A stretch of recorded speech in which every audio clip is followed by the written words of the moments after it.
चलो चलो जल्दी चलो, आ जाओ, सत्संग का समय हो गया। सब लोग सामने आके बैठा करो ताकि एक एक वचन आपकी समझ में आ जाए। जब तक वचन समझ में नहीं आएंगे तब तक काल माया के देश से कैसे बचोगे और कैसे बच के अपने घर पहुंचोगे। इसलिए सत्संग को बड़ी चौकसी के साथ एक एक वचन को सुना करो, क्योंकि ये वचन फिर आपको मिलेंगे नहीं आज। तो उनकी मौज और दया कृपा हम सब जीवों पर हो जाती है, तब ये बचने वाले वचन हमें आपको सुनने को मिलते थे। यहाँ तो जितने वचन सुनाए गए सब फंसाने वाले थे, सब फंसने और फंसाने वाले थे। कोई वचन ऐसा नहीं था जिससे हम लोग निकलते, क्योंकि जो भी आए वो सब खुद ही फंसे रहे। जो फंसा हुआ हमें आपको कैसे निकालेगा।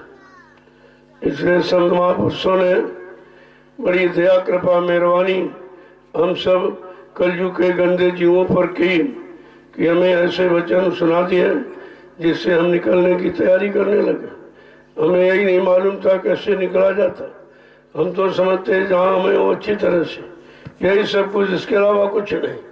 लेकिन जब उन्होंने अपने परमार्थी वचन सुनाए तब समझ में आया कि हम बहुत गलत जगह फंसे थे। ये तो उनकी दया न होती तो हम कैसे निकल पाते। वेद थके ब्रह्मा थके, थक गए शेष महेश, गीता का जगम नहीं हो सतगुरु का आदेश। ऐसे अखंड अद्वितीय विलक्षण यानी देश से आए। हमें आपको यही नहीं मालूम था कि हमारी जीवात्मा कहाँ की रहने वाली है, कैसे यहाँ पर आई और कैसे किसने फंसा लिया और किस जाल में फंसाया, कुछ मालूम नहीं था। ये तो जब सत्संग मिला तब समझ में आया कि रे कुछ हकीकत तो और थी और सब इसी में लगे रहे। जो भी आया वो भी इसी में लग गया, इससे अलग तो कोई आया नहीं था। अब सबसे अलग थलग जो समृद्ध दाता दयालु आए, लेकिन उन्होंने जो वचन फरमाए हमने आपने सुने तो लेकिन समझ नहीं पाए। उनके इशारे को, उनके रहस्यमयी जो उन्होंने राज खोला जीवात्मा परमात्मा के मिलन का, ये भी हम जानते नहीं थे।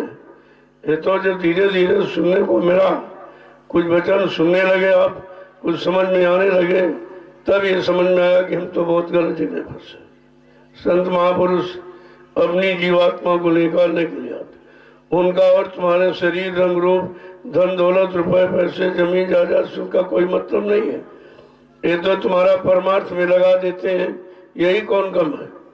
वैसे उनको जरूरत नहीं है, वो अपने लिए कुछ कहते ही नहीं, क्योंकि उनको यहाँ रहना नहीं है। जब वो सबको लेने आए, सबको निकालने आए, तो ये फंसने वाला सामान वो क्यों मांगेंगे। अब ये है जिसमें तुम फंसे हो उस सामान से कैसे निकलोगे।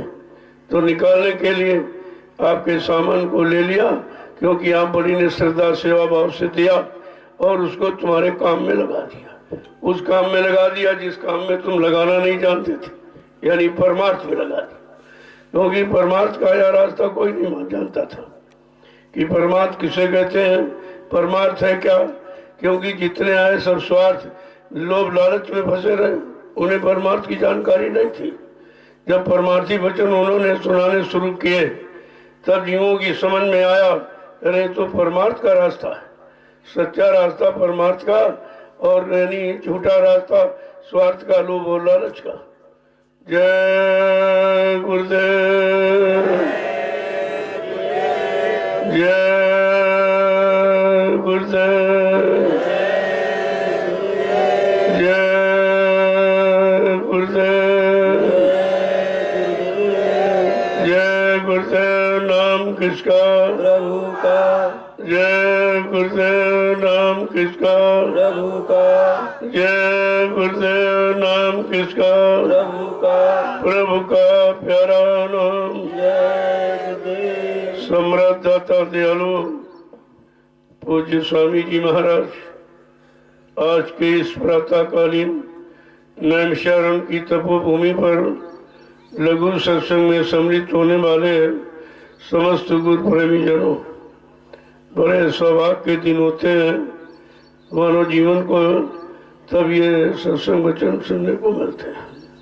क्योंकि कहा करोड़ों जन्मों की तपस्या, करोड़ों जन्मों के पुण्य, करोड़ों जन्मों की सेवाएं जब हम सब जीवों की एकत्र हो जाती हैं, उनका उदय होने का वक्त आता है, तब ये पावन घड़ी हमें आपको संत महापुरुषों के दर्शन दीदार की, उनके अनमोल वचन, परमार्थी वचन सुनने को मिलते हैं।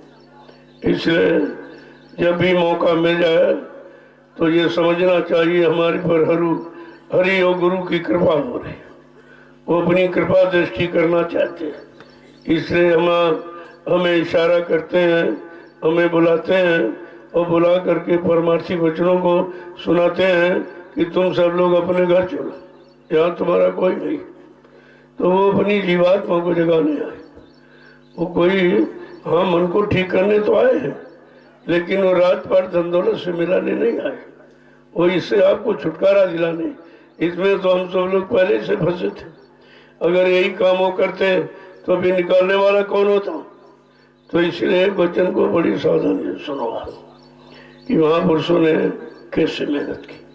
तो सर्वप्रथम उन्होंने इस शैतान मन को पकड़ा, क्योंकि सारा खेल इसी का, समग्र कार्यों का आरंभ मन से होता है और मन ही करता धरता है। इसलिए महापुरुषों ने कहा कि मेरे जीवन कार्य मन तू ही सर्वाधार है और इन इंद्रियों का तू ही सरदार है। तू मुझे पापी बना दे चाहे तू धर्मात्मा, तेरे बस अच्छा बुरा कहता मुझे संसार है। बड़े बड़े ऋषि मुनियों को डिगा तूने दिया, जिनको इच्छा वासना ने कर दिया लाचार। इतना मजबूर कर दिया इस मन को, और वो बेचारा निकल नहीं पा रहा। इसी मन के कहने पर हम आप चल रहे हो तो हमें आपको भी निकलने नहीं देगा। वो जहाँ पर लगा है वहीं पर बार बार जाता है और बार बार उसी को याद करता है और उसी में रमने और रहने का पूरा प्रयास करता है। लेकिन संत महापुरुष आए निकालने के लिए, तो वो देखेंगे भाई ये किस कारण फंसा है। कहा इसका कारण मन है। कहा इसीलिए कहा कि मन के कहे चलो मत कोई, अब सतगुर कहे करो तुम सोई। तुमने मन का कहना माना, 3 युगों से फंसे पड़े हो, निकल नहीं पाए हो। जरा सतगुरु जो कुछ बताने कहने आए, अब उनके वचन को सुन लो, वो तुम्हें निकालने के लिए आए। तो मन को किस तरह समझाना है। हमारे सबके पास मन है और उसी मन ने हम सबको फंसा रखा है। अब इस मन को हम समझाएं कि कैसे।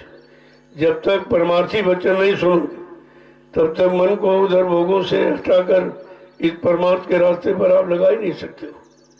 तो बड़े मतलब प्रेम से कैसे कहते हैं कि रे मन अब तो भ्रम न करो, रे मन अब तो भ्रम न करो, रे मन अब तो भ्रम न करो, रे मन अब तो भ्रम न करो। कहते हैं मन अभी तो भूल भ्रम में फंसा, अरे अब तो चेत जाग जा, अब तो तुझे निकालने वाले आ गए और तेरे घर पहुंचाने वाले। तू अभी भूल भ्रम कर रहा है तो फिर तू मानेगा किसकी। क्या कह रहे हैं कि लूटी गई जिंदगी आँख न सूझे, लूटी गई जिंदगी आँख न सूझे, लूटी गई जिंदगी आँख न सूझे, लूट गई जिंदगी आँख न सूझे। अब तो शर्म करो, अब तो शर्म करो, रे मन अब तो भ्रम न करो, रे मन अब तो भ्रम न करो। कर्मानुसार जिस शरीर में तू गया, क्योंकि तूने शरीर को पाने वाले कर्म किए, अपने घर जाने वाले कर्म तो किए नहीं।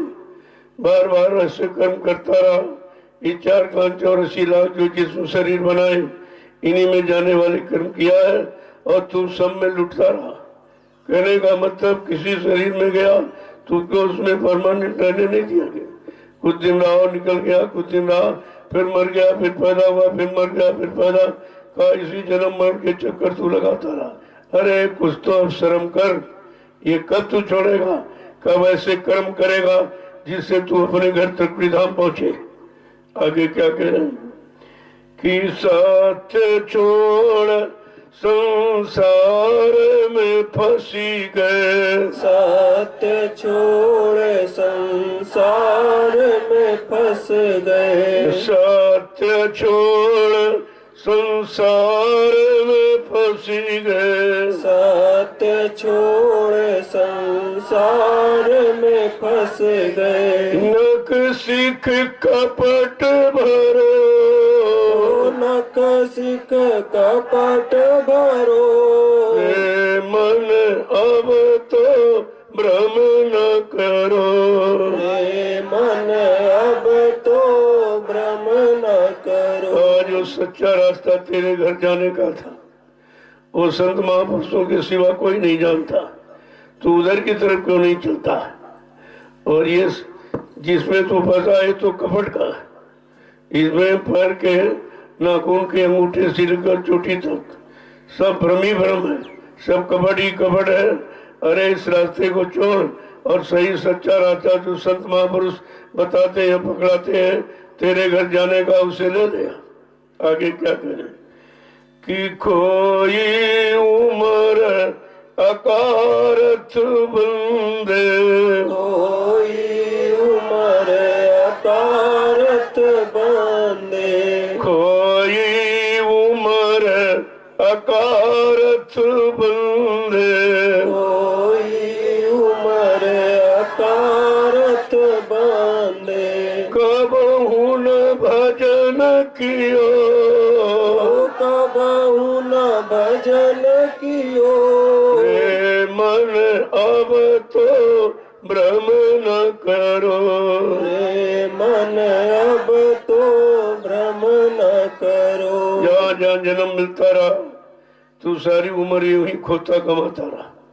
तूने कभी भगवान का भजन नहीं किया, कभी भी तूने याद नहीं किया अरे हमें कोई निकालने वाला है कि नहीं है, हमारा देश किधर है, यहाँ है कि ऊपर है, कोई जानकारी तुमने नहीं ली।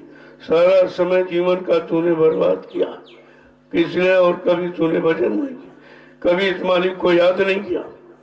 आगे क्या कह रहे हैं कि जन्म जन्म मालिक से बिछुड़े, जन्म जन्म मालिक से बिछुड़े, जन्म जन्म मालिक से बिछुड़े, जन्म जन्म मालिक से बिछुड़े, माया में लिप्त रहे, माया में लिप्त रहे, रे मन अब तो भ्रम न करो, रे मन अब तो भ्रम न करो। देखो एक एक वचन को कैसे समझाते, बिना पढ़ा पढ़ जाता है लेकिन पढ़ा लिखा बह जाता है, क्योंकि तमाम बटोर कर कूड़ा के चला लाया, ये किताब पढ़ी वो किताब पढ़ी, ये याद किया वो याद किया, ये रटा वो रटा, ये सब कूड़ा के चला इकट्ठा किए हैं, उसको ये संत वचन समझ में नहीं आएगी। इसीलिए संत मत का सिद्धांत है कि बिना पढ़ा पढ़ जाता है और पढ़ा लिखा बह जाता है। क्यों बड़े अहंकार में बैठा है, काले अक्षरों को जिंदगी में समेटता रहा, उसी का अहंकार करता है और अपना कुछ नहीं। मैंने लोगों से पूछा कि भाई तुम पढ़े लिखे हो कि अनपढ़ कि बिना पढ़े हो, लिखे पढ़े हो कि पढ़े लिखे हो। कहता भी क्या है आप बहुत बात पूछते हैं, देखो तो भाई सीधी बात है, तुम पढ़े लिखे हो कि लिखे पढ़े हो। कल मतलब क्या, हमने कहा जो लोगों ने लिखा वही तुमने पढ़ा है, उसी को याद कर लिया रट लिया और कहते तुम पढ़े लिखे। अरे तुम लिखे पढ़े हो, तुमने कुछ पढ़ करके लिखा, तुम्हारा कोई अनुभव एक्सपीरियंस है किसी चीज का, न भौतिक का न अध्यात्म का, कोई तो जानकारी है नहीं, और गरुड़ गुमान घमंड झूठा कर रहा कि मैं बहुत जानकार हूं, मैं पढ़ा लिखा हूं, इन कालो अक्षरों को समेटता रहा। क्या इससे कोई तुझे यानी लिखा पढ़ा के पढ़ा लिखा कह देगा? जैसे गधे पर अगर चारों वेद ला तो गधे को कोई विद्वान कहेगा? अरे गधे को कोई विद्वान कहेगा? बात असली है, ये तुम लाले घूम रहे हो, ये दूसरों का अनुभव है, दूसरों का एक्सपीरियंस है। तुमने तो जीवन में कुछ किया ही नहीं, और किए का अनुभव होता। इसीलिए अनुभव ज्ञान की जननी है, अनुभव ज्ञान की जननी। अनुभव होगा किए का, तुमने करनी कोई की नहीं।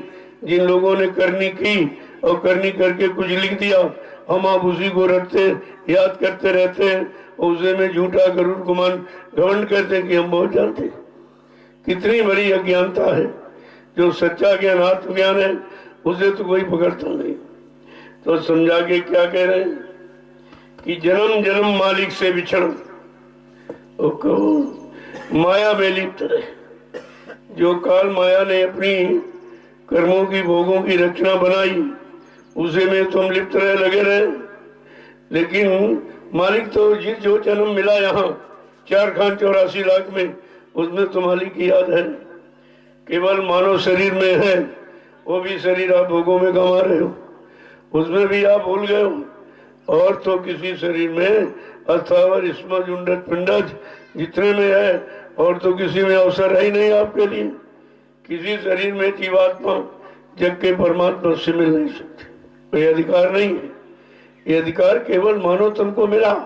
लेकिन मानव तन में जब हमारी जीवात्मा आई तो हम पुराने अभ्यासी थे, पुराने उन्हीं भोगों के कर्मों के हम हैबिचुअली थे, आदती थे, और उसी में फंस के रह गए। जब मानव शरीर मिला तो उसमें भी फंस गए। कहते तुमने कभी मालिक को याद नहीं किया। जितने जन्म मिले और जन्म में भोग करता रहा, बच्चे पैदा करता रहा, तूने कभी मालिक को याद किया? नहीं किया है। करो तो ये तो जन्म, ये मानो जन्म मालिक को याद करने के मिला, और ये भी तूने भोगों में लगा दिया। वही काम जो पशु पक्षियों के योनि से करके आए, उसी तुम हैबिचुअली आदती थे, और जब मानव जन्म मिला फिर उसी में आप लग गए।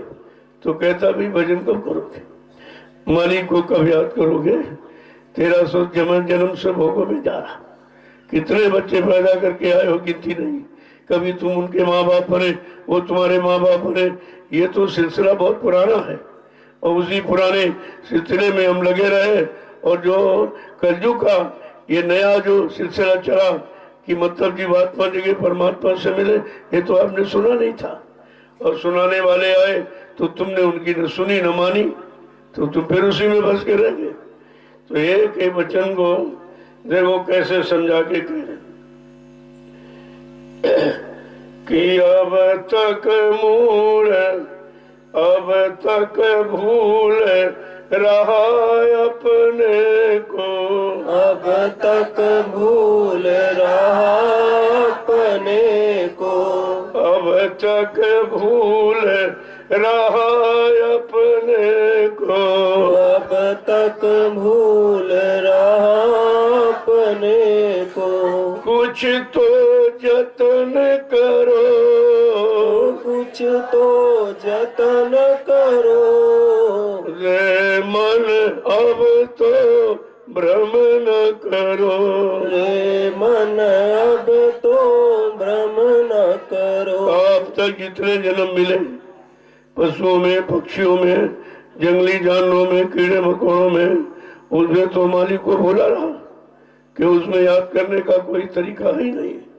लेकिन जब अब तो कुछ समझ करो, जो मानव जीवन मिल गया है, अरे में इसमें कुछ जागो, चेतो, कुछ होश में आ जाओ, खड़े हो जाओ अपने यानी असली प्रभु को याद करो।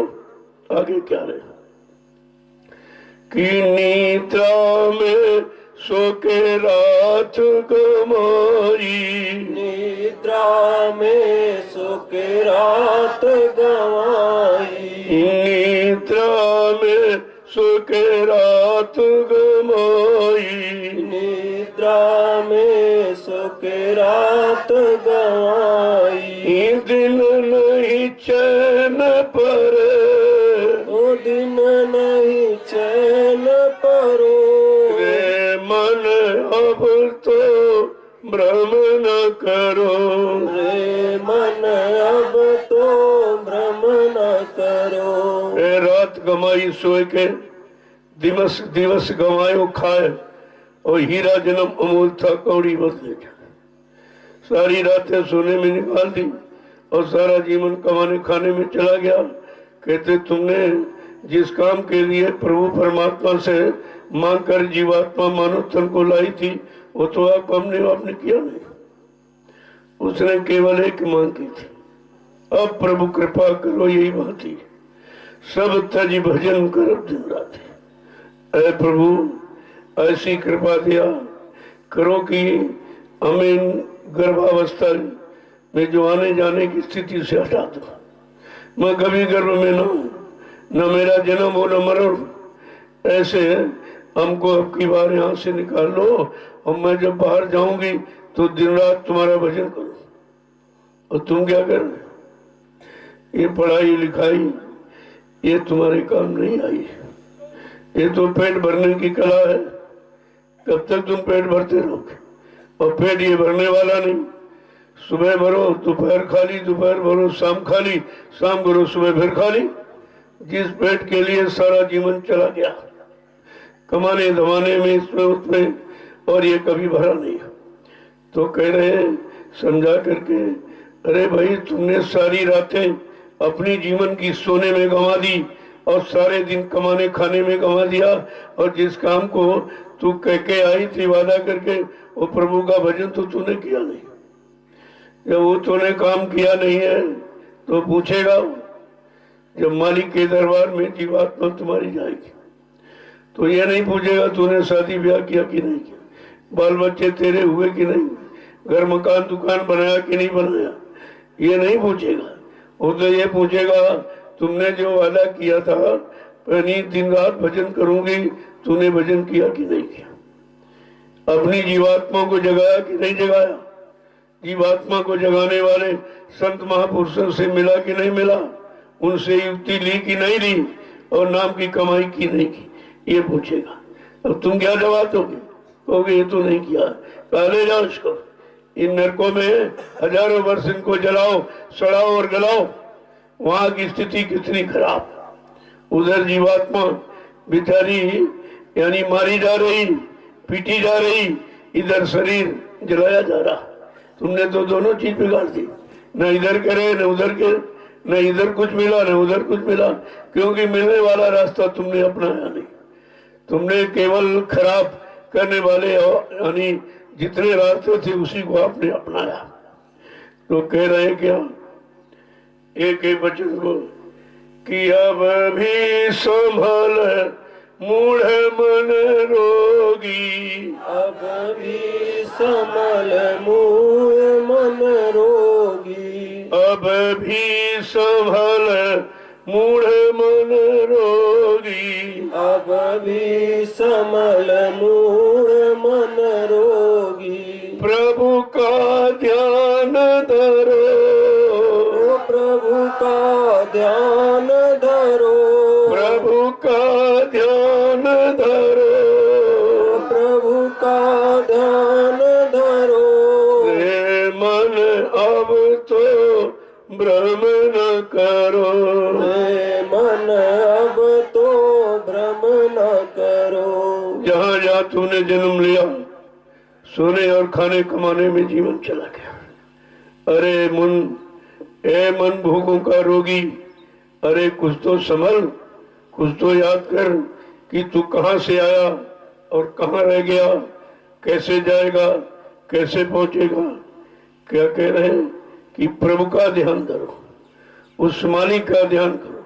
देखो प्रभु का इशारा आया है, कोई हरि का, राम नाम, कृष्ण नाम का, कोई देवी देवता के पूजा पाठ का इशारा नहीं आया। इशारा है तो प्रभु का ध्यान करता। जब प्रभु का ध्यान धरोगे, उनको अपने चित्त में धारण करोगे, तब कहते वो तुम्हारा काम करेंगे, वो तुम्हारे मन को भी ठीक करेंगे और जीवात्मा को जगाएंगे और अपने घर पहुंचाएंगे, प्रभु धाम पहुंचाएंगे। आगे क्या कहना है कि 184 जाए पड़े तुम, लख 84 जाए पड़े तुम, लख 84 जाए पड़े जब, लख 84 जाए पड़े जब, इत उत बिकत फिरे, इत उत बिकत फिरे, रे मन अब तो भ्रम न करो, हे मन अब तो भ्रम न करो। ऐ मन तू अगर भोगों का रोगी बना रहा और प्रभु का ध्यान नहीं किया तो फिर वो 4,84,00,000 4,84,00,000 योनियों में फिर तेरा जाना बंद नहीं होगा। तू इसी का चक्कर लगाता रहेगा। और कहते जैसे पशु, ये एक ने खरीदा, दूसरे ने बेच दिया, फिर दूसरे ने खरीद लिया, ऐसे तुम बिकते रहोगे योनियों में। इस योनि में जन्म, फिर इस योनि में, फिर इस शरीर में, फिर इस शरीर में जन्म। पशुओं की तरह तेरी बिक्री ऐसे होती रहेगी अगर तूने प्रभु का ध्यान नहीं किया। हमने ध्यान किसका किया? रिश्ते नातों का ध्यान किया, पेट भरने की कलाओं का ध्यान किया कि पेट कैसे भरेगा। ये नौकरी, ये चाकरी, ये धंधा, ये व्यापार, ये दुकान, वो मतलब यानी सब पेट भरने में लगा रहा और तू पेट को कभी भर नहीं सकता। ये तो ऐसा उसने जोड़ दिया है, किसी के भरने में सारा जीवन तुम्हारा चला जाएगा, ये कभी भरेगा नहीं। तो समझा के क्या करें कि तब नहीं ज्ञान मिलेगा मूर्ख, तब नहीं ज्ञान मिलेगा मूर्ख, तब नहीं ज्ञान मिलेगा मूर्ख, तब नहीं ज्ञान मिलेगा मूर्ख। अब ही चेत करो, अब ही चेत करो, रे मन अब तो भ्रम न करो, हे मन अब तो भ्रम न करो। जब पशु पक्षियों की योनियों में चला जाएगा तब ये ज्ञान नहीं मिलेगा। आत्मा को जगाने वाला, परमात्मा से मिलाने वाला, अपने घर जाने वाला, तब यह ज्ञान उन शरीरों में नहीं मिलेगा, क्योंकि उन शरीरों में समझ नहीं होती, इस तरह की जानकारी नहीं होती, इस तरह की अध्यात्म की चेतना नहीं होती। तब क्या कह रहे हैं? अरे अभी चेत करो, अब ये मानव जन्म मिला है, इसी में चेत जाग जा और संभल के खड़ा हो जा और अपने घर की तैयारी कर ले। अगर ये जीवन ऐसे निकल गया फिर तुझे दोबारा ये नहीं मिलेगा। आगे क्या रह गए कि ज्ञान पाए निज अनुभव कर ले, ज्ञान पाए निज अनुभव कर ले, ज्ञान पाए निज अनुभव कर ले, ज्ञान पाए निज अनुभव कर ले। ये तन सफल करो, ये तन सफल करो, रे मन अब तो भ्रम न करो, रे मन अब तो भ्रम न करो। अब ये संत महापुरुष जो आत्मज्ञान देते हैं, दिव्य ज्ञान, अलौकिक ज्ञान देते हैं, ये ज्ञान तुमको तुम्हारे घर ले जाने वाला, ये भौतिक ज्ञान यही फंसाने वाला, यही पेट भरने की कला में लगाने वाला, कभी नौकरी में, चाकरी में, कभी दुकान में, व्यापार में, इसी में लगाकर तुमको फंसाए रखेगा। और तुम आत्मज्ञान को कब करेगा, कब सुनेगा, कब समझेगा, कब अपने जीवन में उतारेगा और कब तुम आत्मज्ञान के सहारा लेकर अपने घर को जाएगा। देखो एक एक वचन को कैसे समझा के कह रहे, ये तन सफल करो, ये आत्मज्ञान जब मिलेगा तो मानव जीवन सफल हो जाएगा। मानव जीवन को चेतन का रूप देने वाली चेतन जीवात्मा का भी काम हो जाएगा। ये दोनों काम आत्मज्ञान से, भौतिक ज्ञान से नहीं। और यहाँ सब भौतिक ज्ञान के सब उसी के भिखारी हो गए, उसी के भीख रात दिन हम मांगा करते। अपने घर जाने वाला ज्ञान, अपने घर पहुंचाने वाला ज्ञान जो संत महापुरुषों के पास है, तो उसको कभी हम लेते नहीं। वो तो अपनी तरफ से देते रहते, लेकिन हम फिर भी नहीं लेते। जिस ज्ञान में कोई फीस नहीं, कोई डोनेशन नहीं, कोई किसी तरह की इच्छाएं नहीं, और भौतिक ज्ञान में कितनी खर्चा है, इतना खर्चा आप करते हो, और भौतिक ज्ञान तुमको यहीं पर फंसा के रखेगा, निकलने नहीं देगा। सबसे बड़ा फंसने का कारण है ये अक्षर ज्ञान। हम इसी में फंस गए। अगर शब्द ज्ञान मिला होता तो अक्षर ज्ञान तुम्हारे पीछे पीछे होता।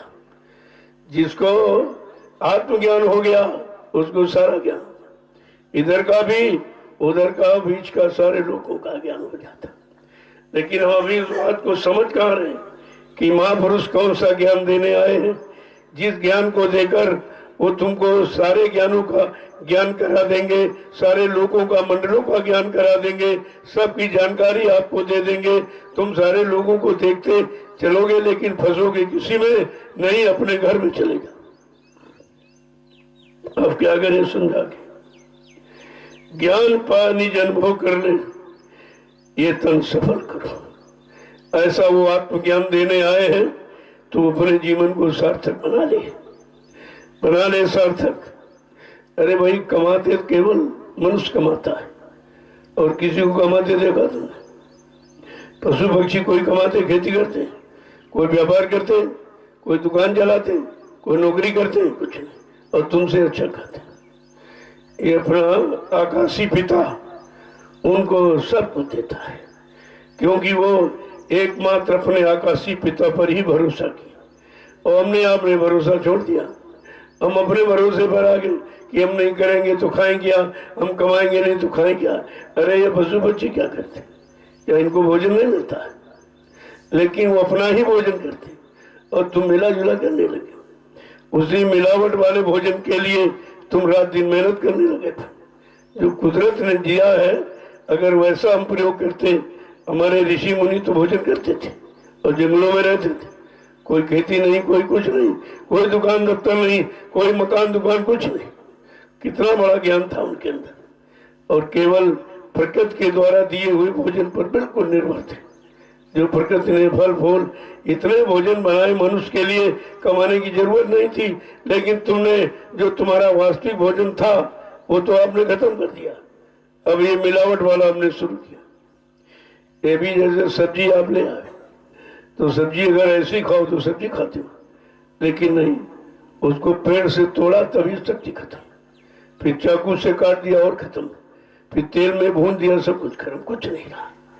जल तत्व मुख्य है, क्योंकि जीवन, जल के बिना जीवन नहीं रह सकता। जल तत्व हम नष्ट करते रहते। कहते हम सब्जी बनाते, अरे बनाते हो कि बिगाड़ते हो? तुम सब्जी बना सकते हो, वो तो कुदरत ने बनाई। तुम्हारा काम केवल बिगाड़ने का है, बनाने का नहीं। तुम बना तो सकते ही नहीं हो, बने बनाए को बिगाड़ते हो। यही तुम्हारा कर्म, यही तुम्हारा धर्म, और यही तुमने अपना ज्ञान समझा। ये सबसे बड़ी भूल है। आगे समझा के क्या करें कि कहे गुरु तू सुन ले भाई, कहे गुरु तू सुन ले भाई, कहे गुरु तू सुन ले भाई, कहे गुरु तू सुन रे भाई। जा प्रभु शरण परो, जा प्रभु शरण परो, जा प्रभु शरण परो, जा प्रभु शरण परो। रे मन अब तो भ्रम न करो, रे मन अब तो भ्रम न करो। इसीलिए सम्राट दाता दयालु सदगुरु समझा के कहे। गुरु माने ज्ञान होता है। गुरु कोई हाड़ मांस पुतले का नाम नहीं है, कोई जात बिरादरी का नाम नहीं है। गुरु माने, गु माने अंधकार, रु माने प्रकाश, जो हमें सबको अंधकार से प्रकाश की तरफ, अधर्म से धर्म की तरफ, पाप से पुण्य की तरफ, झूठ से सत्य की तरफ, दानवता से मानवता की तरफ हम सब जीवों को लाके खड़ा करें। ऐसी चेतन शक्ति को मृत्यु लोक मंडल में गुरु कहते हैं। ये गुरु है। गुरु कहीं भेष नहीं होता। गुरु ज्ञान है, और वो आत्मज्ञान दे करके आत्मा को परमात्मा से मिलाते हैं। ये उनका आत्मज्ञान है। लेकिन हम भौतिक ज्ञान में इतना फंस गए कि आत्मज्ञान को सुनना नहीं चाहते, समझना नहीं चाहते, करना नहीं चाहते, करके कोई आत्मज्ञानी बनना नहीं चाहता। कितना बड़ा हम नुकसान कर रहे हैं, ये समझ कब पैदा होगी? तब कहा करिए नित्य सत्संग, बाधा सकल मिटाए, फिर ऐसा अवसर न मिले दुर्लभ नर्तन पाए। हर रोज प्रतिरोज सत्संग करो, करो, पढ़ो पढ़ाओ, सुनो सुनाओ नहीं, करो। जब करोगे करने का फल, करने का अनुभव आपके पास होगा। अब दूसरों का लिखा पढ़ भी लिया, सुना सुन भी लिया, तो उससे तुम्हारा कौन सा काम हो जाएगा? उससे तुम्हारा काम जब होगा जब तुम खुद करोगे, खुद करने लगोगे, करने का अनुभव लाभ प्राप्त होने लगेगा, फिर आप उस कर्म को कभी नहीं छोड़ोगे। जब तक लाभ नहीं मिलेगा तब तक कुछ। हम दूसरों का लिखा पढ़ते, दूसरों का सुनाए सुनते और कहते कुछ मिला नहीं, तो उसमें मिलने वाला था ही नहीं। मिलेगा तो अपने द्वारा जब तुम करोगे। इसलिए संत महापुरुषों ने स्वयं कर्म करने की युक्ति आपको नामदान दिया कि आत्मा के घाट पर बैठकर मन बुद्धि चित्त को रोककर जब सुबह शाम तू करेगा, तुझे अपने करने का अनुभव होगा। फिर वो अनुभव ऐसा है जो यहाँ किसी कर्म में नहीं है। यहाँ जितने शारीरिक इंद्रियों वाले कर्म किए, उस कर्म का वो अनुभव अलग है और आत्मिक कर्म का अनुभव अलग है। दोनों कर्म आपको सिखाए जा रहे। तुम्हें तो दोनों कर्मों का ज्ञान भान अनुभव कराया जा रहा, लेकिन तुम करो तब तो केवल सुनते हो भूल जाते हो, सुनते भूल जाते हो। कानों का विषय भूलना है, लेकिन जो मन पकड़ लेगा और करनी में उतार लेगा वो कभी भूला नहीं जाएगा। चाहे अच्छा कर्म हो चाहे बुरा हो, आप भूल नहीं सकते। इसलिए संत महापुरुषों ने इस मन को पकड़ा और कहा जो तू पकड़े ये तेरे काम आने वाला नहीं है। जो तूने भोगों को पकड़ लिया, भोग तेरा साधन नहीं है, तेरे घर जाने का साधन नाम योग है। अब वो भोगों की तरह जगह तू नाम योग पकड़ और चल उधर की तरफ, अपने घर की तरफ। तो कहते कि कहे गुरु तू सुन ले भाई, ये सब कहाँ मिलेगा? कहते प्रभु की शरण। जो संत महापुरुष प्रभु नाम लेके आया हो, प्रभु नाम की शरण में जीवों को पहुंचाने का वादा कर रहा हो, प्रभु से मिलाने का वादा कर रहा हो, प्रभु धाम पहुंचाने का वादा कर रहा हो, ऐसी की शरण में चले हम आप सब। उनकी शरण में ये आत्मज्ञान मिलेगा, उनकी शरण में हमको सच्ची सुख शांति और सत्य आनंद का अनुभव होगा। फिर हम कभी इधर नहीं आएंगे। वो आत्म अनुभव जिसे शाश्वत आनंद कहते हैं, आत्मिक आनंद कहते हैं, वो आनंद मिल जाने के बाद ये सुख का साम्राज्य समाप्त हो जाता है। ये सुख है जो क्षणिक है, जो मन इंद्रियों और तन से जो आप सुख पाते हो, सुख क्षणिक है, कभी आया चला गया, आया चला गया। लेकिन आनंद परमानेंट एक बार आ जाएगा फिर कभी नहीं जाएगा। फिर उस आनंद से आप कभी अलग होना नहीं चाहोगे। इसीलिए जिनको आत्मिक आनंद मिल गया, उन्होंने संसार को ऐसे छोड़ दिया जैसे उनके पास था ही नहीं। बड़े बड़े ज्ञानी ध्यानी बेचारे सब थक गए, आत्मिक अनुभव की तलाश के लिए जंगल चले गए, गुफाओं में बैठ गए, शरीर सुखा दिया, हड्डियों को गला दिया, लेकिन आत्मज्ञान नहीं हुआ।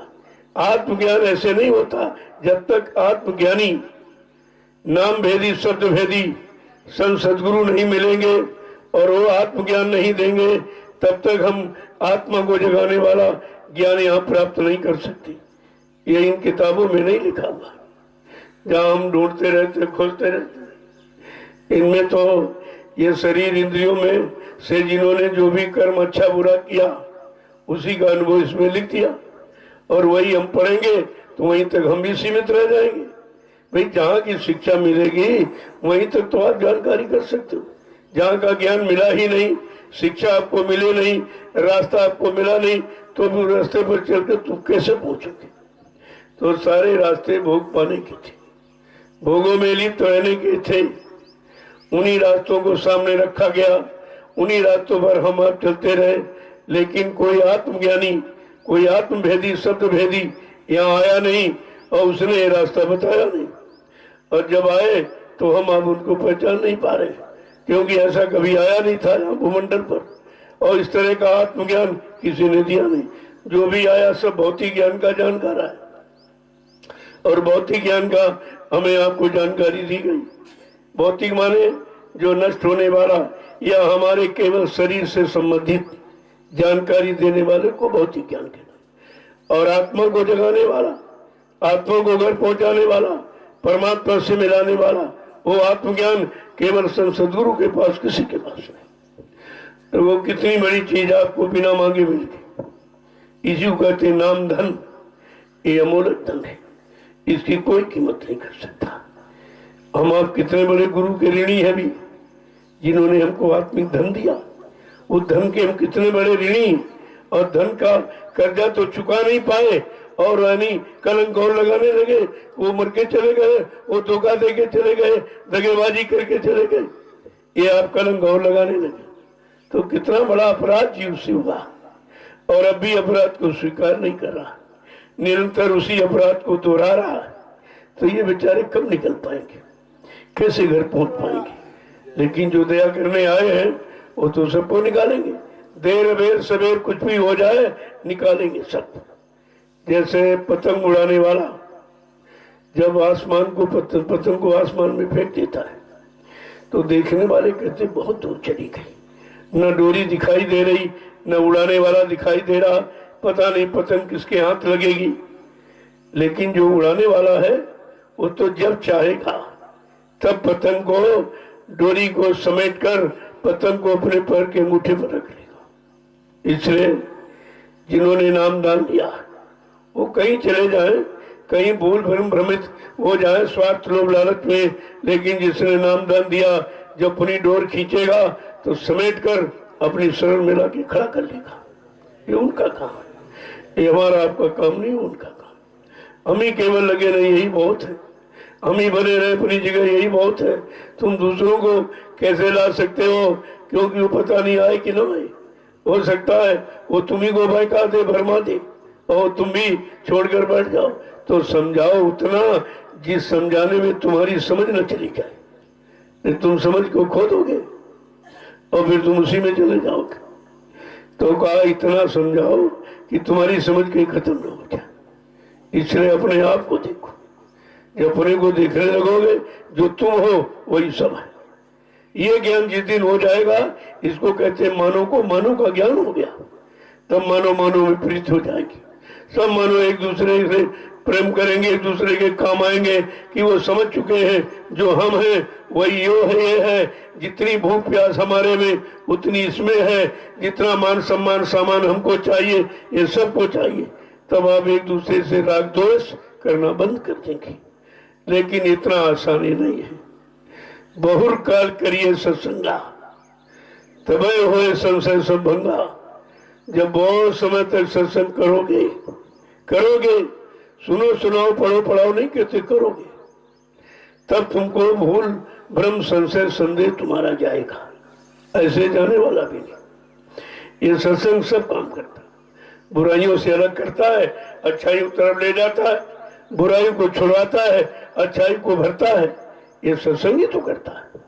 और सत्संग जिसको नहीं मिला वो कितने काले अक्षरों को समेट के रखा हो, कितना आप अपने आप को भौतिक ज्ञानी कह रहा हो, लेकिन वो परमात्मा के प्रति जीवन में नहीं कर सकता। वो काम इससे बहुत दूर है। भौतिक ज्ञान अध्यात्म ज्ञान से अलग, और अध्यात्म ज्ञान भौतिक ज्ञान से अलग। ये दोनों का कार्य क्षेत्र अलग है और दोनों का अलग अलग लाभ है। लेकिन यहाँ तो भौतिक ज्ञान की प्राथमिकता है, क्यों ये भौतिक जगत है। ये आत्म जगत में अभी हम आप पहुंचे ही कहाँ, है तो हमारे अंदर ही। दोनों भौतिक जगत भी अंदर है, अध्यात्म। देखो यहाँ से नीचे, दोनों आंखों से लेकर नीचे भौतिक जगत है, और ये केवल इतना अध्यात्म जगत है जहाँ जीवात्मा बैठी, वो अध्यात्म जगत है। ये भौतिक जगत है, और भौतिक जगत में हम रमते हैं, घूमते हैं, फिरते हैं, इसी में लगे रहते हैं, क्योंकि हमें आध्यात्मिक जगत की जानकारी ज्ञान है कि अध्यात्म जगत है कहाँ, उसकी सीमा कहाँ से प्रारंभ होती है, हम कैसे वहां पहुंचे, वहां कोई जानकार है कि नहीं है, कोई ले जाने वाला है कि नहीं है, कोई अपना भेद ये खोलेगा कि नहीं खोलेगा, कहा नहीं। संत महापुरुष सबके लिए आए हैं। उनका एक व्यक्ति, एक जाति, एक देश से, एक मजहब धर्म से कोई मतलब नहीं। इसीलिए उनको सर्वदेशी, सर्वहितैषी, समदर्शी, त्रिकालदर्शी और दूरदर्शी, इतने नामों से उन्हें विभूषित किया गया। और हम एक भी नाम इसमें से नहीं जानते, एक भी नाम की पहचान नहीं है, क्योंकि आपने सत्संग नहीं किया अभी तो भौतिकता से छुड़ाने वाला सत्संग किया जा रहा, केवल अध्यात्म की तरफ ले जाने का इशारा तो किया जा रहा, लेकिन जब भौतिक ज्ञान से छुटकारा दिला देंगे तब अध्यात्म ज्ञान को पकड़ा देंगे। भाई कोई चीज अगर आप पकड़े हो दोनों हाथों में, तो दूसरी चीज कैसे पकड़ोगे? भले वो कितनी अच्छी हो, कहोगे हमारे दोनों हाथ भाई भरे हुए हैं, हम कैसे पकड़े? तो पहले से ये एहसास कराया जाए, जो तुम पकड़े हो ये सत्य नहीं, झूठ है, ये तुम्हारे काम आने वाला नहीं, ये केवल शरीर तक तुम्हारी मदद कर सकता है, आत्मा की मदद इस सामने से नहीं होगी। जब धीरे धीरे ये समझा बुझाकर तुमको इससे छुटकारा दिलाएंगे, तब दूसरी चीज आपके हाथ में पकड़ाएंगे। जैसे बर्तन में गंदगी भरी है, पूरा बर्तन, और तुम फिर उसमें अच्छी चीज डालो, दूध डालो, घी डालो, ये को देखो ये बर्तन कैसा, घी तो नहीं पकड़ रहा, अरे उसमें जगह हो तब तो पकड़े। तो पहले जगह बनाओ, पात्र और पात्रता। सत्संग वचनों को सुनाकर पहले पात्र और पात्रता दोनों बनाई जाती। जब पात्र माने बर्तन बन जाएगा और बर्तन में रखने की क्षमता पैदा कर दी जाएगी, तब आपका काम सहज में हो जाएगा। ये सब काम बिना सत्संग के तो हो ही नहीं सकता, क्योंकि जितनी समझ है भौतिक की और अध्यात्म की, सत्संग बताएगा कि भौतिक कैसे छोड़े, अध्यात्म कैसे पकड़े। भौतिक पकड़ कर क्या लाभ मिला, अब अध्यात्म पकड़ कर क्या लाभ मिलेंगे। जब दोनों का लाभ आपको बता दिया जाएगा तब आपकी समझ में आ जाएगा। क्योंकि अगर छोटी वस्तु आप पकड़े हो, कहा जाए ले ये पकड़ लो, तो तुम नहीं पकड़ोगे, कहोगे नहीं नहीं हमारे लिए यही ठीक है। जब उसके बारे में जानकारी थी, नहीं ये छोटी है इससे बड़ी है, तो बड़ी पकड़ो। तो जब उसको ज्ञान हो जाएगा, जानकारी विश्वास हो जाएगा, तभी तो छोटी को छोड़ के बड़ी को पकड़ेगा। ऐसे पकड़ने वाला नहीं है। हम भौतिक ज्ञान को कितने दिनों से पकड़े, भौतिक सामान को कितने दिनों से पकड़े, भौतिक सम्मान को कितने दिनों से पकड़े। अब उसके छुटकारा दिलाना इतना आसान नहीं है, क्योंकि हमारी पकड़ भौतिक ज्ञान की है, अध्यात्म ज्ञान मिला नहीं। अध्यात्म ज्ञान मिलाने दिलाने वाले तो हमको आपको मिले नहीं, मिले भी तो हम उनको पहचान ही नहीं पाए। इनके पास कौन सा ज्ञान है, कौन सा ज्ञान देने आए हैं, ये जानकारी हमें आपको कहा। उन्होंने तो ये माहौल खुद बनाया, खुद धीरे धीरे अध्यात्म का प्रचार किया और अध्यात्म की तरफ जीवों को मोड़कर खड़ा किया। अब धीरे धीरे धीरे धीरे उनको अध्यात्म तरफ ले जा रहे हैं। कितना समय लगेगा, उनके पास कोई समय की देरी नहीं है। देरी तो हमारे आप में है कि हम कब उसे लेंगे, कब उसे समझेंगे। कितनी जल्दी इस भौतिक जगत को छोड़कर हम उधर चल पड़े, उतनी जल्दी हम पहुंच जाएंगे। कहा था कि मेरे में कोई देर नहीं, देर तुम्हारे आने में है, देर तुम्हारे समझने में है, देर तुम्हारे लेने में है, और लेकर चलने में देर तुम्हारे में है, और पहुंचने में देरी तुम्हारी ही है। ये सब बताया आपको, लेकिन ये जानकारी हो नहीं पाई थी। अब धीरे धीरे धीरे धीरे जब आपने वचनों को सुना है, तब तुम्हारी समझ में आ रहा कि नहीं नहीं ये ठीक है, क्योंकि इधर कुदरत मार लगा रही। जब तक उधर से भगाए नहीं जाओगे, इधर नहीं आओगे। जब तक उधर परेशान नहीं करेगी कुदरत, बीमारियों से, लड़ाई झगड़ों से, तरह तरह के झगड़े झंझटों से, जब तक आप परेशान नहीं होगे, आप मुड़कर दरबार में आ ही नहीं सकते। यहाँ जितने भी आए सब परेशान हो गए, और वो भी जब परेशानी कहीं दूर नहीं हुई तब आए। अब वो चाहते एकदम जादू कर दो, तुमने जादू करते भाग जाओ, फिर कभी नहीं आओगे। ऐसा थोड़ी किया जाएगा। जो डॉक्टर होशियार होता है वो सारी बीमारी नहीं खत्म करता, कुछ न कुछ बीमारी बनाए रखता। उस बीमारी के सारे तुम भी आओगे और तमाम को पकड़ के ले आओगे। तो ये तो सिलसिला है। लेकिन यहाँ एक बार बीमारी अगर खत्म हो जाए तो वो जिसकी बीमारी खत्म हो गई उसको देख के लोग चले आए। वो ऐसा नहीं कि डॉक्टर ने कुछ बीमारी रखे, वो पूरी बीमारी तुम्हारी खत्म कर देंगे और एकदम पाक साफ निर्मल पवित्र बना के तुम्हें यानी खड़ा कर देंगे। तुमको देख कर लोग बदल जाएंगे। लेकिन तुम अपने आप को कब बदलोगे? अभी तुम चोरी चमारी में लगे हो और यही का सामान चुरा रहे हो। जहाँ कुछ लेने आए हो, जहाँ से कुछ मिलना है, तुम्हारा उद्धार कल्याण होना, तुम वही चोरी करते हो। कोई काम की चोरी कर रहा, कोई समय की चोरी कर रहा, कोई सामान की चोरी कर रहा, सब तरह की तो चोरी हो रही। ये चोरी वाला भाव कब खत्म होगा? वो कहते कि सज्जू क्यों नहीं आ रहा? अरे मैं सज्जू तो तुम्हारे पीछे ही खड़ा है, देखो तो तुम देखो तो घूमकर का दिखाई नहीं देता। हमने देखने वाले भाव नहीं। जब कलयुग का भाव समाप्त हो जाएगा तो सज्जू तुम्हें सब जगह दिखाई देगा।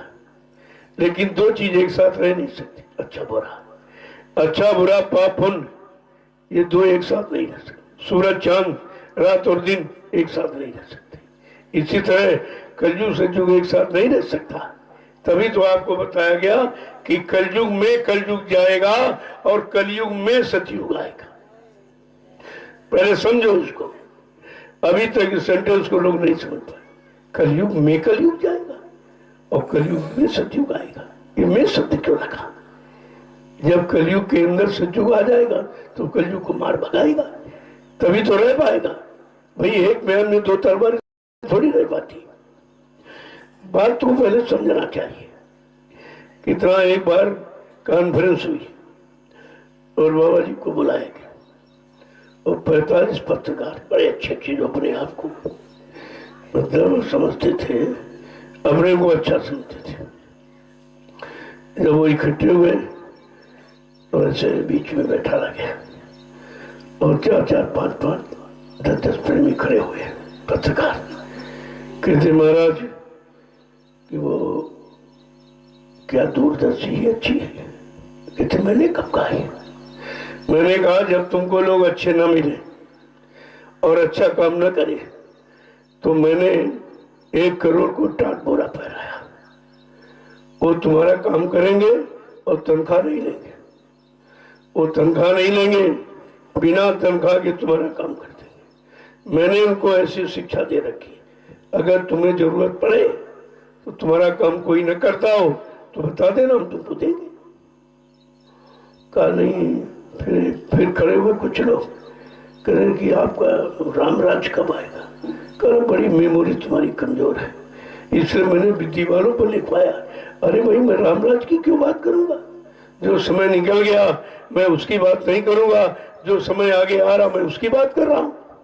कलयुग के बाद सतयुग का नंबर है, तो सतयुग की बात कहा। हाँ भूल गए कहा। मैंने ये नहीं कहा, मैंने ये कहा है कि कलयुग में कलयुग जाएगा और कलयुग में सतयुग आएगा। अब इसी भ्रम में पड़ गए कि मैं शब्द क्यों लगा दिया, मैं का अर्थ क्या है? कहा तुम ये समझो तो मैंने दीवारों पर लिखवाया है, बच्चों से संदेश भिजवाया है, पंपलेट पर्चे छपवाए हैं और बड़े बड़े अधिवेशन और सम्मेलन मैंने करके सब दिखाया। ऐसा नहीं कोई चीज बाकी नहीं रखी। तो धीरे धीरे वो भी बैठ गए। फिर एक सबसे बुढ़ा था जो पत्रकार अपने आप को ब्रिलियंट समझता था, कहने कि आप तो परमात्मा है, प्रभु है, आप ये सब काम कर दीजिए, मैं आपको मान लूंगा। कहा ऐसे कैसे तुम मान लोगे? बिना काम के तुम मान कैसे लोगे? कहना नहीं मैं जरूर बिल्कुल मान लूंगा। तो बुलाया उसको अपने पास और उसके कान में कह रहे हैं जोर से, लेकिन कान में कह रहे हैं कि तुम्हारे घर में और तुम्हारी धर्म पत्नी के अगर समय के पहले बच्चा पैदा हो जाए तो तुम ये कहोगे हमारा ही नहीं, तुम उसको नहीं मानोगे तो तुम मेरी बात कैसे मानो? एकदम स्तब्ध रह गए सब। अरे भाई महापुरुषों का एक वचन वो तीनों कालों में सिद्ध होता है, तुम उनको जानो क्या? तुम भौतिक बुद्धि से, भौतिक ज्ञान से उस अध्यात्म ज्ञानी को, उस परम ज्ञानी को, उस आत्मज्ञानी को समझना चाहते हो। ये समझने की बात तुम्हारे बस की है। तो सब चुप रह गए। कहने का मतलब है उनके पास वो ज्ञान है जो कहीं नहीं, वो जानकारी जो किसी ने की नहीं, वो जहां खड़े हैं जहां कोई खड़ा नहीं हो सका, वो जिस देश से आए जहां कोई पहुंच नहीं पाया, फिर तुम कैसे विश्वास करोगे? तो धीरे धीरे धीरे धीरे अपने सरल वचनों को सरल भाषा में तुम्हारे तक पहुंचाते रहते हैं। किसी तरह से तुम जानकार बन जाओ, जानकारी हो जाएगी, फिर कोई तुमको भौतिक ज्ञानी बहका भरमा भटका नहीं पाएगा। आत्मज्ञान मिल जाने के बाद ये सब समाप्त हो जाता। ऐसे राजा जनक के अंदर एक इच्छा उठी कि मैं भौतिक जानकार तो बहुत बड़ा हो गया, भौतिक ज्ञान मुझ में खूब हो गया, शरीर के जिन्हें 8 अंग अष्टांग योग, मैं योगी भी बन गया, लेकिन आत्मज्ञानी नहीं बन पाया। ये आत्मज्ञान कहाँ किससे मिलेगा, कौन देगा? उन्होंने अपने पूरे राज्य में यानी प्रचार मुनादी फटवा दी, डुग्गी करवा दी और सब जगह प्रचार करा दिया कि मुझे आत्मज्ञान की आवश्यकता है, अगर हो कोई देने वाला तो भाई आ जाए मेरे दरबार में। तो जितने भौतिक जगत भौतिक ज्ञानी थे सब पहुंच गए, जब पहुंच गए और जब सब मतलब यानी विद्वानों से सभा बिल्कुल भर गई और राजा जनक ने अपने प्रश्न को कहा कि मैंने आप लोगों को इसलिए आमंत्रित निमंत्रित किया है कि मेरे अंदर एक इच्छा उठी है आत्मज्ञान पाने की। क्या तुम्हारे में से कोई आत्मज्ञानी है, मुझे आत्मज्ञान करा सकता है? अब वो सब चुप हो गए। वो तो भौतिक ज्ञानी थे, कोई वेद पढ़ा, कोई पुराण पढ़ा, कुरान पढ़ा, लेकिन किसी ने आत्मज्ञान सत्संग तो किया नहीं था, सत्य का संग किया नहीं, झूठ का संग किया। दो कुछ दो नैनों से देखे, काल भोग सब करता और सब मर जाए शब्द नहीं मरता। और शब्द का ज्ञान तो किसी को था नहीं, सब बेचारे चुप हो गए। उधर अष्टावक्र जी गोत्रकालदर्शी वो संत थे समय के, लेकिन गुप्त संत थे, उनको कोई जानता नहीं था। वो बहुत टेढ़े मेढ़े काले कुबड़े बहुत छोटे से, तो अपनी माँ से देखो वहीं से देख रहे हैं, अपनी दिव्य दृष्टि से और दिव्य कान से सुन भी रहे और देख भी रहे। अपनी माँ से कहा कि माँ बड़ी इच्छा हो रही मैं भी रात दरबार में जाऊं। अम्मा बेचारी क्या जाने कि मेरा बेटा आत्मज्ञानी है, संत वो तो जानती नहीं थी। अरे तू वहाँ कहाँ जाएगा, वहाँ बड़े बड़े ब्राह्मण और विद्वान और ज्ञानी वहाँ आए हैं, अरे तू काला कुबड़ा तो तुझे तिरकी का हो क्या जरूरत? कहते नहीं माँ बड़ी इच्छा है। अब बेटे की इच्छा देख माँ ने कहा जा भाई, नहीं मानता तो जा। और अष्टावक्र जी वहां से चले और जैसे राजसभा में जनक की पहुंचे तो उनको देखकर जितने विद्वान सब हंस पड़े बड़ी जोर से, क्यों काले कुबड़े थे, 8 जगह से टेढ़े थे, तो ये देख करके वो सब हंस पड़े। तो अष्टावक्र जी ने कहा राजन ये चमारों की सभा क्यों बुलाई? इतना बड़ा कटु शब्द है लेकिन कट सत्य है कटु शब्द लेकिन कट सत्य हो। कहा तू चमारों की सभा क्यों बुलाई, इन चमारों से तू आत्मज्ञान चाहता? तो सब बेचारे इतने क्रोधित हो गए अंदर अंदर, किसने तो ऐसा शब्द कह दिया। तो लोगों ने पूछा भाई आपने ये कैसे कह दिया? कहा तुमको हमारे चमड़े की पहचान हो रही कि ये काला है, 8 जगह से टेढ़ा है, ये कुबड़ा है और छोटा है। अरे तू चमड़े की पहचान कर रहा और ज्ञान तो अंदर में बैठा, आत्मा भी अंदर में, आत्मज्ञान भी अंदर में, और तू चमड़े की पहचान करने वाला है चमारो। क्या तुम आत्मज्ञान जानते हो, क्या दे सकते हो? इतनी बड़ी बात ये कट सत्य थी और कह दी, कोई डर भय नहीं था। सत्य में बड़ा बल होता है। तो राजन से कहा कि तुम आत्मज्ञान चाहता है? कहा हाँ महाराज। कहा जो मुझ कहूंगा वो तुझे करना पड़ेगा। तिरवाचक करा लिया, कहा जो आप कहेंगे वही करूंगा, जो आप बताएंगे वही करूंगा। कहा अच्छा उतर सिंहासन से, बैठ सभासद की जूतियों पर। वहां बैठा दिया। अब ये भी देख के सब जितने विद्वान से कहते थे वो राजा कितना मूर्ख है, ये टेढ़ा मेढ़ा आया और बैठ गया सिंहासन पर और इनको जूतियों पर बैठा दिया और ये बैठ भी गए। अब किसी को क्या मालूम कि आत्मज्ञान की जिसे जरूरत है वो दुनिया के सारे सामान को बिल्कुल ना समझता है, नहीं के बराबर। अब वो बैठ गए वहां अब उन्होंने वहां से क्या दिया क्या लिया कोई नहीं जान पाया। गोस्वामी महाराज ने इसीलिए लिखा, लेत चढ़ावत कहीं चतगाड़ है और काहू न लखा रहे सब ठाड़े। क्या खींचा और क्या ले लिया और क्या दे दिया ये कोई नहीं जान पाया। एक केवल अष्टावक्र जी और राजा जनक कोई जानता है, तीसरा नहीं समझ सकता। उन्होंने ऐसा खींचा इनको कि सारा गरुड़ गुमान घमंड वाले खींच लिया। तब वो कुछ कहना चाहे कर मुंह बंद, जब तन मन सब हमको दे चुका तेरा अधिकार क्या। चुप हो गए। फिर दोबारा खींचा तो एकदम उन्हें जो दिखाई दिया देख करके सत्य को एकदम नर्वस हो गए, बिल्कुल दीन बन गए। तो हाथ जोड़े, हाथ नीचे, तो हाथ जोड़ने का अधिकार तुझको कहा। जब तन मन सब हमको दे दिया है तो तेरा अधिकार क्या। धीरे धीरे धीरे करके यही सिद्ध कर दिया, जब तुमने गुरु को सब कुछ दे दिया तो तेरा अधिकार क्या रहा। यही आत्मज्ञान है कि हमारा कुछ नहीं, ये जो कुछ है ये सब गुरु का है, जो कुछ है सब इनका। और ये जब हमने दे दिया हम खाली हो गए। हमारी पात्रता को देखकर उन्होंने आत्मज्ञान हमारे में रख दिया। ऐसे मिलता है। अभी तो आप गरुड़ गुमान घमंड में यहाँ आए हो, हमने इतनी सेवा दी, हमारी सेवा लिखते क्यों नहीं हो। लिख लो भाई। तो मैंने कहा भाई लिख लो, आप ध्यान लिख लो। लेकिन गुप्त सेवा का जो महत्व है, गुप्त दान का जो महत्व है वो किसी का नहीं है। हमेशा गुप्त दान देना चाहिए, क्योंकि तुमने दिया है वृद्धा जगह कहोगे। अभी कहने का भाव देकर भी तुम अभी कहने का अधिकार रखते हो क्या। जब दे दिया तुम्हारा क्या अधिकार रहा। फिर भी तुम सबको बताओगे हमने इतनी सेवा दी, हमने इतनी सेवा दी, इतनी दी इतनी दी। अभी देकर भी तुम अपना अधिकार जमाए बैठे हो, तो तुमने दिया ही कहाँ। देने के बाद न दिया ये भाव, कर दिया दे दिया हमारा कुछ नहीं, सब भूल गए। वो दान दान कहलाता है। तो अभी तो मतलब अभी भौतिकता तो भरी ही है, और भौतिकता के लिए दिया है कि अगर ये हम देंगे तो इसके बदले हमें बहुत कुछ मिल जाएगा। अभी तुम मिलने की इच्छा से दे रहे हो। अरे तुम देकर सब भूल जाओ कि अब मिलना है, उसी से मिलना है, जाना है उसी के पास जाना है, कहना है उसी से कहना है। अब यहाँ कुछ नहीं कहना। तब तो आपने दान देना सीखा। अभी कहाँ लिखते, यहाँ आए तो कहते फावड़े लिख लीजिए हमारे इतने दिए, ससुर हमारे लिख लो। क्या दोबारा फिर हिसाब लेना है, क्या दोबारा इनको लेना है तुमको।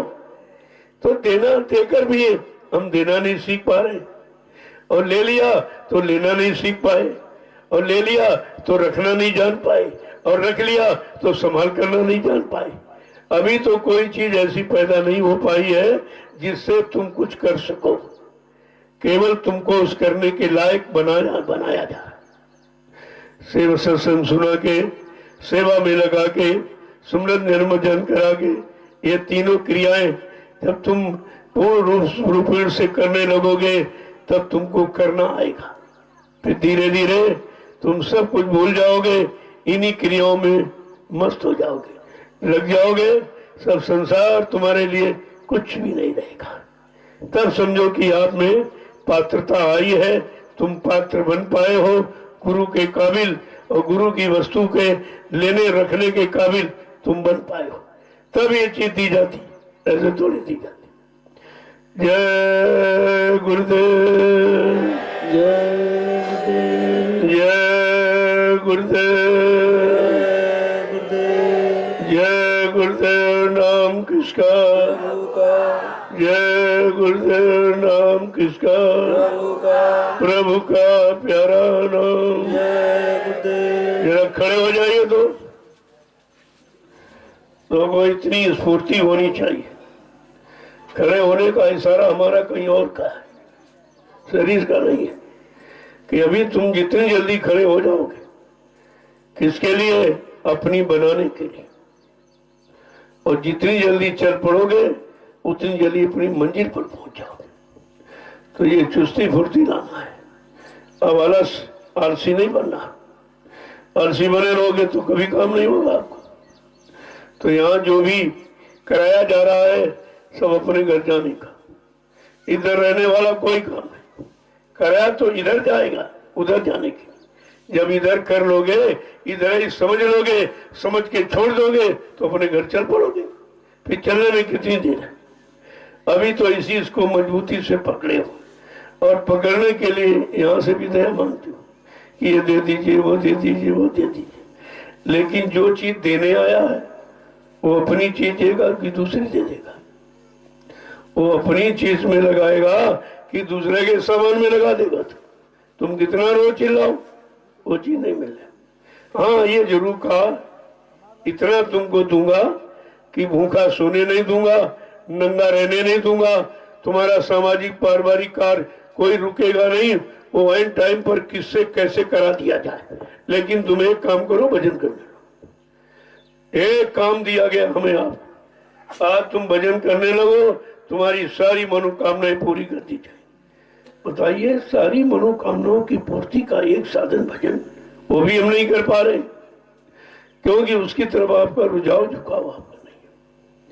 केवल अभी बैठते हो लेकिन बैठ नहीं पाते हो, बैठते हुए भी बैठ नहीं पाते हो, क्योंकि बैठना तो थकना है, थकने के बाद सभी बैठ जाते हैं, लेकिन हम किस काम के लिए बैठे हैं उस काम का ध्यान होना चाहिए। जब बैठो भजन के लिए बैठो, खड़े हो सच्चे अच्छे काम को करने के लिए खड़े हो, परमार्थ के करने के लिए खड़े हो, और झुको वहां जहां कुछ तुम्हें मिले, वो भी मिले जो तुम्हारे अध्यात्म की पूर्ति कराते। वो कहाँ मिलेगा? ये तीनों स्थितियां हैं, अगर इन तीनों स्थितियों को समझ लो तो जल्दी हो जाएगा काम, आसान हो जाएगा। अभी तीन में से एक भी स्थिति को हम नहीं समझ पा रहे। देर तो इसी बात की, इधर कोई देर नहीं, देर तुम्हारे में। जितनी जल्दी खड़े हो जाओ और चल पड़ो उतनी जल्दी घर पहुंच जाओगे। अभी तुम खड़े ही कहाँ, खड़े भी हुए हो तो अभी भौतिक जगत की प्राप्ति के लिए खड़े हो। ये मिल जाए, वो मिल जाए, ये बन जाए, वो बन जाए, शादी करा दीजिए, ब्याह करा दीजिए, बच्चे दे दिए, बच्चे नहीं हो रहे, ये कर दीजिए, वो कर दीजिए। अरे भाई, ये जिनको मिला उनसे पूछो क्या हुआ? तुम्हारे पास नहीं है तो तुम कहते हो, जिनके पास है उनसे पूछो इसमें तुम्हें कुछ मिला तो सब रोते नजर आ रहे, सब रो रहे। बच्चा कहना नहीं मानता, अब वो मारने पीटने लगा। तमाम लोग यहाँ ऐसे आए हुए जिनके बच्चों ने घर से निकाल दिया कि जाओ तुम्हारे लिए मेरे पास रोटी नहीं है, ये मिला। तो बच्चे लेकर क्या करोगे? यही तुम्हारी स्थिति होगी। फिर तुम रो के इधर आओगे, पश्चाताप करके आओगे। तो कहा बच्चा उनको दिया जाता है जिनका कोई कर्म कर्जा बाकी। कोई बेटा बन के आ गया, बेटी बन के आ गया, माँ बाप भाई बहन बन के आ गया, कोई अचानक दरवाजे आ गया, ये भी आपका कर्म कर्जा है। ये तो कर्म कर्जे का भुगतान। और जिनके कोई अच्छा बच्चा नहीं, उनका कोई कर्जा नहीं, उन्हें तो इतना बढ़िया मौका मिला कि भजन के सिवा उनके पास कोई काम ही नहीं। कितना अच्छा मौका। वो बेचारे रोते, एक बच्चा दे दीजिए, बच्चा दे। तो हमने कहा भाई जिनके पास है उनसे मिल लो। कहते नहीं नहीं। तो हमने कहा हम ही को अपना बच्चा बना लो, हम ही को मान लो। जो बेटा तुम्हारा काम नहीं कर रहा वो काम मैं तुम्हारा करूंगा, और बिना पैसा, कोई तनख्वाह नहीं, कोई पैसा कपड़े आपसे नहीं मांगूंगा, आपका पूरा काम करूंगा।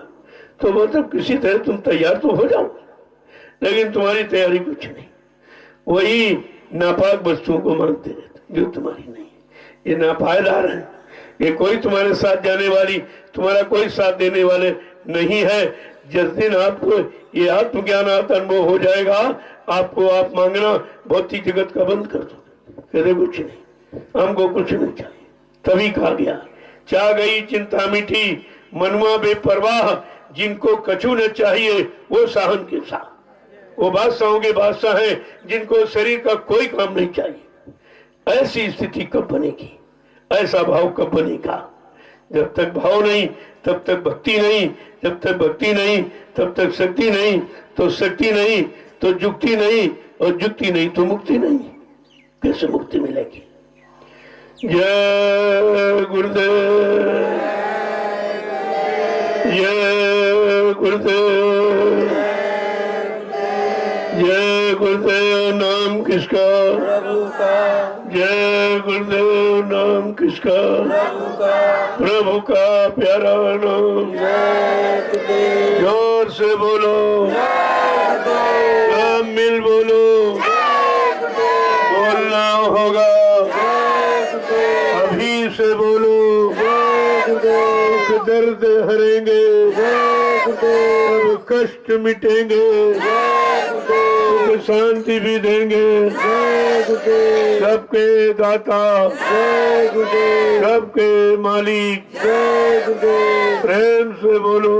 जय गुरुदेव ये नाम नहीं इंसान का, ये नाम है प्रभु का ये काम नहीं इंसान का। ये काम है प्रभु का देखो जय गुरु प्रभु नाम ये कलयुग का जगाया, कलयुग के जीवों के लिए। कहते हैं ये नाम वो काम करेगा जो जितने युगों में जो नाम आए उन नामों ने जो काम नहीं कर पाया वो काम करने का वादा ये नाम कर रहा है। जय गुरुदेव प्रभु नाम का ये वादा है, ये संकल्प और प्रतिज्ञा है।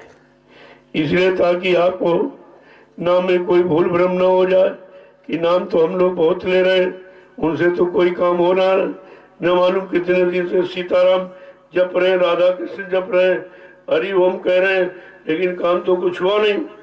तो तुम उस नामों को ले रहे हो जो तुम्हारे समय के नाम नहीं, जो काम करने आए और काम करके चले गए, आप उनका नाम ले रहे हैं। तुम्हारा पिता अगर शरीर से जा चुका हो, क्या उनकी फोटो से कोई काम हो जाएगा?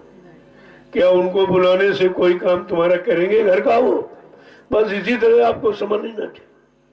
समय का नाम, समय का डॉक्टर, समय का मास्टर, आचार्य, गुरु ही काम करेगा। बहुत अच्छे थे, चले गए, उनसे तुम्हारा काम नहीं। इसलिए हर समय का नाम समय पर आया। जब सतयुग था उस समय जीवों के लिए योगियों ने हरि नाम जगाया, हरि नाम का प्रचार हुआ, हरि नाम से काम हो गया। और इसके बाद द्वापर में फिर त्रेता में कुछ फिर बिगाड़ हुआ तो उसको के सुधारने के लिए ऋषियों ने राम नाम जगा दिया। उस नाम को लोगों ने लिया, उससे काम हो गया। लेकिन इंसानों ने नहीं माना था उस समय भी। आज की बात तो छोड़ दो, इंसानों ने कभी नहीं माना। वो तो माना था कोल भील बंदरों ने, उनका काम हो गया, उन्हीं का इतिहास बन गया। राम क्षत्रिय थे, किसी क्षत्रिय ने उनको माना था, उनके सिद्धांत को माना था, किसी ने नहीं माना और किसी ने साथ भी नहीं दिया। तो बेचारे 14 वर्ष जंगलों में मारे मारे घूमते रहे, तब कोई सीताराम की जय नहीं बोला था। आज सब सीताराम सीताराम चिल्ला रहे। जब थे तब तो आपने जाना नहीं, जब चले गए तब तुम बुला रहे हो। अरे भाई मुर्दा कैसे बोलेगा? जो चला गया वो तुम्हारा काम करने नहीं आएगा, वो तो चला गया। उसका जितना काम करने का लक्ष्य था, अपना लक्ष्य पूरा गया और काम करके चले गए। जिन लोगों ने उनकी बात मानी, उनके सिद्धांत पर चले, उनका काम, उन्हीं का इतिहास बन गया। लेकिन क्षत्रिय का इतिहास नहीं, कोल भील बंदरों का इतिहास। देखिए आप पहले मानने वालों का इतिहास होता है, जो मानते समय से। फिर द्वापर में फिर व्यवस्था बिगड़ गई, धर्म गर्म गई, तो फिर कहले फिर गुरु ने यानी कृष्ण नाम जगा दिया। जब तो उसको जिन लोगों ने लिया तो उस समय के यदुवंशियों ने बिल्कुल नहीं माना। कृष्ण बेचारे बहुत मजबूर हो गए। अरे कहा भाई मैं तुम्हारी जात बिरादरी में आया हूँ, जात बिरादरी के नाते मेरी बात मान लो, लेकिन कोई नहीं माना। और कहते क्या, जा जात का ग्वाला, गाय चराने वाला, माखन का चोर, तेरे चोर की बात मान लूंगा। इतने कट शब्द, अमर्यादित शब्दों का प्रयोग करके कृष्ण को मजबूर कर दिया। बेचारे समझा बुझाकर मजबूर लाचार हो गए। अंत तो गत्वा उनको 18 दिन की एक लीला करनी पड़ी, जिसको आप महाभारत कहते। करोड़ों चले गए, एक झटके में 56 करोड़ चले गए। जो कहते थे नहीं नहीं तू कुछ नहीं, जा तू जात का ग्वाला, माखन का चोर, तेरी चोर की बात मान लूंगा, तो 56 करोड़ एक झटके में चले। न मानने का इतिहास है ये। और जब कृष्ण की बात नहीं माना तो अब आज वो कैसे मान लेगा? आज उसकी समझ कैसे आ जाएगी? तो यही जात आज भी आगे खड़ी है। मैं कितनी बार सत्संगों में नहीं कहा, ये पहले भी नहीं माने, कृष्ण भगवान ने समझाया, आज भी ये कौम जात मानने नहीं, और यही मेरे सामने खड़ी है। इसका क्या होगा, क्या परिणाम होगा, ये लोगों को समझना चाहिए। ये कभी संगत में टिक नहीं सकते, क्योंकि स्वार्थी लोभी लालची, और यहाँ परमार्थ का रास्ता है। तो चलो ठीक है, जो इच्छा लेके आया है, ये तो संतों का दरबार है, आए शरण तजो नहीं ताई, जो इच्छा लेके आया उसकी इच्छा पूरी कर दी जाती। जो धन की इच्छा से आए वो धन लेके चले जाएंगे, जो सामान की इच्छा से आए वो सामान लेके चले जाएंगे, जो मान सम्मान पद की इच्छा से आया है वो मान सम्मान पद लेके चला जाएगा, लेकिन जो प्रेमी भक्त भगवान की इच्छा से आया वो भगवान लेके चला जाएगा। ऐसा नहीं है, तो आप शंका क्यों करते हो? वो तो अपनी अपनी करनी, अपनी अपनी भरनी है, लेकिन अच्छा काम कर लो, अच्छी गति पर प्राप्त कर लो, तो ये अच्छा रहेगा कि वो अच्छा रहेगा। लेकिन वो अपने अपने कर्मों की गति है, कर्मों की गति अलग है, इसीलिए देने वालों ने भी अपनी गति अलग बना ली। जय गुरुदेव, जय गुरुदेव। जो जाने वाले हैं जा सकते हैं। मैं शाम को आपसे मिल जाऊं, आपको प्रसाद बार बार मत परेशान किया करो। एक बार आपको मिल गया प्रसाद, यही घर आदेश आपको हो गया था कि जो सुबह जाने वाले हैं वो शाम को ही प्रसाद ले लें और मैं उनका दर्शन कर लूं और आपको प्रसाद देकर विदा कर दूं कि प्रसाद लेके जाओ तो तुम्हारा कोई नुकसान नहीं होगा।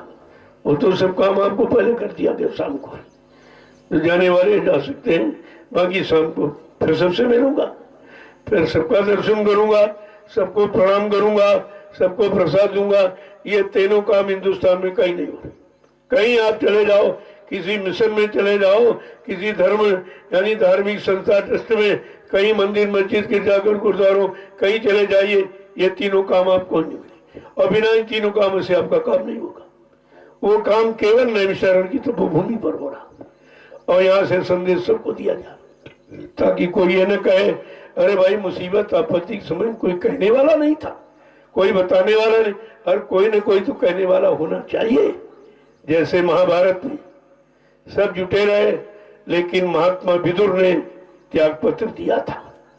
एक शख्स ने कहा ऐसे अधर्मी राजा के राज्य में जहाँ कोई नीति नहीं, कोई सिद्धांत नहीं, कोई नियम कानून नहीं, मैं इस्तीफा दे रहा हूँ। वो इस्तीफा दे के चले गए और वो बच गए, बाकी सब मारे गए। न भीष्म पितामह ने इस्तीफा दिया, न गुरु द्रोणाचार्य ने, किसी ने इस्तीफा नहीं, और सब मारे गए, सब मारे गए समय से। इसलिए समय की चीज है, समय से ले लो तो समय का काम तुम्हारा हो जाएगा। जय गुरुदेव। अब आप लोग चलिए, जो जाने वाले हो जाइए। आप तुम जाओगे तो परिवार के दूसरे लोग आ जाएंगे, इस तरह सबको मौका मिल जाएगा। अगर लॉकडाउन खुल गया तो गुरु पूर्णिमा का कार्यक्रम होगा यहीं पर, अगर नहीं हुआ तो नहीं होगा। तब तक मैं ऐसे सबको बुला लूंगा, धीरे धीरे सब आ जाएंगे, सत्संग सुनेंगे, प्रसाद पाएंगे। उनका काम तो हो रहा, यहाँ तो रोज काम हो रहा। वही काम 7 दिन लगातार होगा उस गुरु पूर्णिमा में, और वही यहाँ कहीं रोज हो रहा। बात तो वही है, आपका तो पूरा काम हो रहा, आपको तकलीफ नहीं होनी चाहिए। तो ये भीड़ भाड़ तो लोगों के लिए होती है। भीड़ भाड़ तो मथुरा में इतनी लगी, किसी के पास नहीं थी। क्या मिला आपको भीड़ भाड़ से? कुछ ले पाए? भीड़ भाड़ से शंका संदेह भूल ब्रह्म मिला और सब छोड़ के चले गए। तो आने का मतलब क्या हुआ? इसलिए काम अपनी करनी से होगा, भीड़ से काम नहीं होगा। ये भीड़ का निर्णय कभी सत्य नहीं होता, निर्णय अपना ही सत्य होता। जय गुरुदेव। अब आपके लिए सेवा में देखो, कोई सेवा मिल जाए। इधर वो खेत है, वो अब की बार भूसा 30-35 का मोल खरीदना पड़ा गायों के लिए। तो हम चाहते अपनी जमीन है उसी में गेहूं धान कर लो, इसके बाद गेहूं कर लो तो गायों के लिए भूसा और आपके लिए भंडारी का अनाज सब कुछ हो जाएगा, कुछ करने की जरूरत नहीं पड़ेगी। और आप अभी दूसरे का खाते हो, फिर यहाँ जो सेवा श्रम करोगे तुम्हारे तो होगा। जो आप सेवा कर रहे हो ये तुम उसी अनाज की तैयारी की सेवा कर रहे हो कि भाई इसमें अनाज होगा, भंडारे में हम लोग आते जाते रहेंगे, भोजन करते रहेंगे, किसी का खर्चा नहीं चलेगा, क्योंकि आपने इसमें सेवा पहले ही कर दी। बात को समझा करो पहले, इसलिए सेवा सबको करनी चाहिए। यहाँ जो भी सेवा कराई जा रही वो आपके लिए है और आने वाले गुरु परिवार के लिए है। वो तो परिवार की ही सेवा हुई, किसी दूसरे की नहीं हुई। तो जब समझ लोगे तो काम आसान में हो जाएगा और लाभ अतिरिक्त मिल जाएगा, दोनों चीजें होगी। तो जो लोग उधर सेवा कर रहे उधर करें अपना, जो उधर कार्य हो रहा वहाँ, जो यहाँ हो रहा वो यहाँ अपना करें, और बाकी लोग जगह जगह जो सेवाएं पूछ लो जो कराते हैं वो आपको बता देंगे कहाँ सेवा होनी है। तो उधर वो खाद पड़नी है, जो खाद लखनऊ से आई देखो, जो लोग लेके आए उनकी सेवा, जो यहाँ ने यहाँ सब लोगों ने पलट दी उसकी सेवा, अब जो लोग खेत में डालेंगे उनकी सेवा, फैलाएंगे उनकी सेवा, फिर इसके बाद गुड़ाई और जुताई करोगे उसकी से, यानी सबको सेवा। एक तीर से हजारों निशाने हैं, सबको सेवा मिल जाए। नहीं तो अगर एक ही काम हो तो सेवा कैसे आप कर पाए? एक काम तो थोड़े आदमी कर डालेंगे, बाकी बेचारे ऐसे रह जाएंगे, उनकी सेवा नहीं मिल पाएगी। इसलिए सेवा का आधार बनाया गया कि कैसे आपको सेवा मिलती रहे और रोज सेवा करते रहो। तो उस खेत की गुड़ाई करनी है आपको, वो चारा थोड़ा काट लीजिए, कल वाला खत्म हो गया होगा, वो छोटा छोटा था वो तो गायों ने खा लिया होगा, अब उसमें से और काटो, काट करके पहले खाद फैला दो, इसके बाद गुड़ाई कर दो। कुछ फैलाने वालों की सेवा, गुड़ाई करने वालों की सेवा, यानी सबको सेवा का एक आधार बना दिया गया। नहीं आप कहाँ सेवा करने जाओगे? जो सेवा तुम घरों में करते हो वो तो स्वार्थी सेवा है, उसमें परमार्थ का तो कोई लक्षण है नहीं, ना परमार्थी कोई लाभ है। जय गुरुदेव। अब आप चलिए, देखो हम आए ना आए ये मत सोचा करो, भाई हम आ जाएंगे तो सभी लोग दौड़ पड़ोगे, लेकिन बगैर वहां पहुंचे आप सेवा करो, गुप्त सेवा है, उस सेवा का लाभ होता है। इसलिए शाम को तो मैं सबसे मिलता हूँ, सबको प्रसाद देता हूँ, आपकी परेशानियों को भी सुनता हूँ, उसका कोई ना कोई तरीका उपाय आपको बता ही देता हूँ। काम तो तुम्हारे सब होते। अब दिन भर देखो कितना बड़ी व्यवस्था यहाँ है, उसकी योजना बनाना, उस योजना को कार्यान्वित करना, फिर उसके लिए धन की व्यवस्था करना और धन को सही तरीके से लगाना, एक काम बहुत काम है यहाँ, ऐसा नहीं है।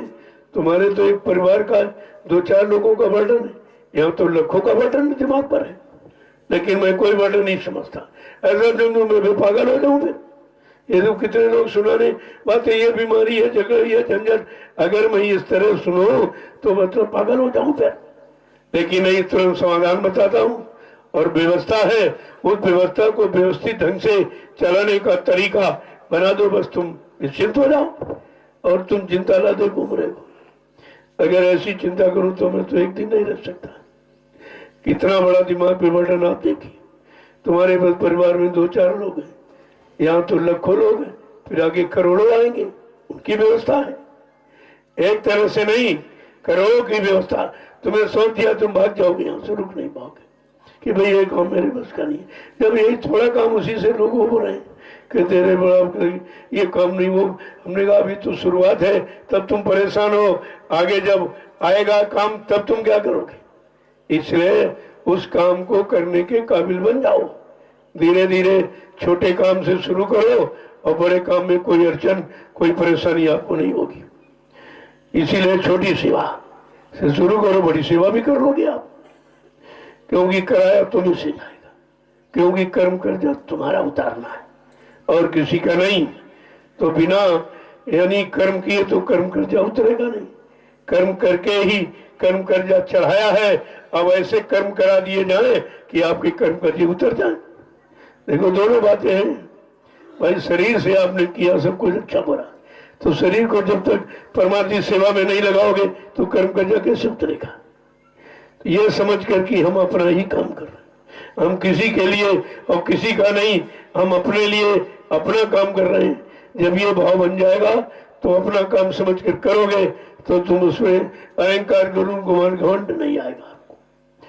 जय गुरुदेव, जय गुरुदेव। वो चारों तरफ तबाही मची हुई, कहीं पर सुकून शांति की आवाज नहीं आ रही, और यहाँ आपको कुछ नहीं। ये भी देख रहे हो, यहाँ भी देख रहे हो, वो भी सुन रहे हैं, यहाँ भी सुन रहे हैं। ये दोनों अनुभव आपके सामने हैं। उधर संसार में क्या हो रहा, समाज में, परिवारों में क्या, यहाँ गुरु परिवार में क्या हो रहा और आश्रम में क्या हो रहा, ये दोनों अनुभव आपके पास है। अब दोनों अनुभव कर लोगे तो कहाँ टिकना है, कहाँ रहना है, क्या करना समझ में आ जाएगा। जय गुरुदेव। अब आप लोग चलिए सेवा में। उधर देखिए वो खेत की बुलाई होनी, उसमें आपने खाद कम डाली थी, थोड़ी डाल करके उससे फिर बुलाई कर दो उसको। यही समझो बांस गाड़ दिया, चलो उतरो, चलो उतरो, अरे इसी में काम हो जाएगा। बड़ी सेवा तो तुम कर ही नहीं सकते हो, और छोटी सेवा में तुमको मतलब यानी अहंकार हो जाता है। कहते अरे छोटी सेवा क्या करूं, छोटी से तो बड़ी हो जाएगी, 1 से 1000 हो जाते। अगर 1 अंक न हो तो 1000 अंक नहीं वह बना सकते हो, वो 1 से ही पैदा होते। ऐसे छोटी सेवा से बड़ी सेवा करने लगो, धीरे धीरे भाव बन जाएगा आपको। पहले कुछ करना तो सीखो, अब धीरे धीरे छोटी सेवा से तुम्हारी शर्म छूट जाएगी। जहाँ शर्म छोटी और कर्म में लग गए, और छोटी सेवा में जिसने की शर्म उसके फूटे कर्म, वो कुछ नहीं कर सकता। भजन तो आप कर नहीं सकते हो, सत्संग आपको याद रहता नहीं, तो कम से कम सेवा तो कर लो। क्योंकि सत्संग सुनते तो हम सो ही रहते, बैठे सोते रहते यहाँ, और जब भजन करोगे तभी नींद आएगी, लेकिन सेवा में नींद नहीं आ सकती। सेवा ऐसा कर्म सत्कर्म है कि वहां उंगाई तंद्रा निद्रा कुछ नहीं जान सकती, और इस सूरज की निंदा चुगली में कुछ नहीं, अपने काम में लगे हो। तुम कितने बुरे कामों से बच रहे हो परमार्थी सेवा में, इस बात को क्यों नहीं समझते। तो जो काम कराने वाले हैं जानकारी इनको दे दीजिए। अभी उधर काम बहुत बड़ा हुआ, जल्दी से खेत तैयार हो जाए और धान की बीज आप बो दीजिए। फसल तैयार हो जाए फिर वर्ष से पहले लगा दो, ताकि पहले खाली हो जाए तो समय से गेहूं हो जाएगा। ये मत देखो कि कोई क्या कर रहा है, तुम्हें किसी की नकल नहीं करनी। तुम ऐसा काम करो तुम्हारी लोग नकल करेंगे, तुम नकलची क्यों बनते हो। अपना काम करो, तुम्हारा सच्चा अच्छा काम देखकर दुनिया के लोग नकल करेंगे। तो इसलिए अपना काम शुरू करो। यहाँ देखिए जो पहले फसलें लोग नहीं करते थे, अब तुम्हारी नकल सब करने लगे, सब होने लगे। क्यों, देख रहे हैं कि भाई बड़ा अच्छा हो रहा, लेकिन ये उनको नहीं मालूम कि अच्छा हो कैसे रहा है। क्या तुम्हारे पास इतने आदमी हैं, अगर ये प्रेमी इतने न हो तो ये बहुत महंगा पड़ेगा, ये कुछ नहीं इसमें बचेगा। लेकिन वो तो आप लोग अपनी सेवा करते हो, अपने भंडारे के लिए, अपने प्रयोग के लिए, अपने रोटी के लिए। तुम किसी का काम थोड़ी करते हो, अपना काम करते हो, और अपने काम में कोई शर्म नहीं होनी चाहिए, और होती भी नहीं। भाई घरों में भी तो आप काम करते हो, वहां कोई शर्म नहीं है, आप शर्म खाते हो। ये भी तो तुम्हारा काम है, अपने लिए है, अपने गुरु परिवार के लोगों के लिए है। जो भी आएंगे सब इस्तेमाल करेंगे, यही आपका परमार्थी भाग बढ़ जाएगा। जय गुरुदेव। देखो, सुरक्षा की विशेष ध्यान रखो, कोई चीज नष्ट मत होने दो। अगर नष्ट होती तो आपको अपराध लगेगा, क्योंकि ये प्रेमियों का है, उनके धन से सब लिया गया। एक भी रोड़ी कहीं पड़ी फौरन उठाओ, जेब में डालो और जाके ढेर में डालो कि वो रोड़ी तुम्हारे पैसे से खरीद के आई है। ऐसे नहीं आई है, एक एक दाना, एक एक रोड़ी टुकड़ा, ये सब तुम्हारी गाड़ी कमाई का है। इसलिए जहां कहीं मिल जाए उठाओ फौरन उसको, ये भी तो सेवा।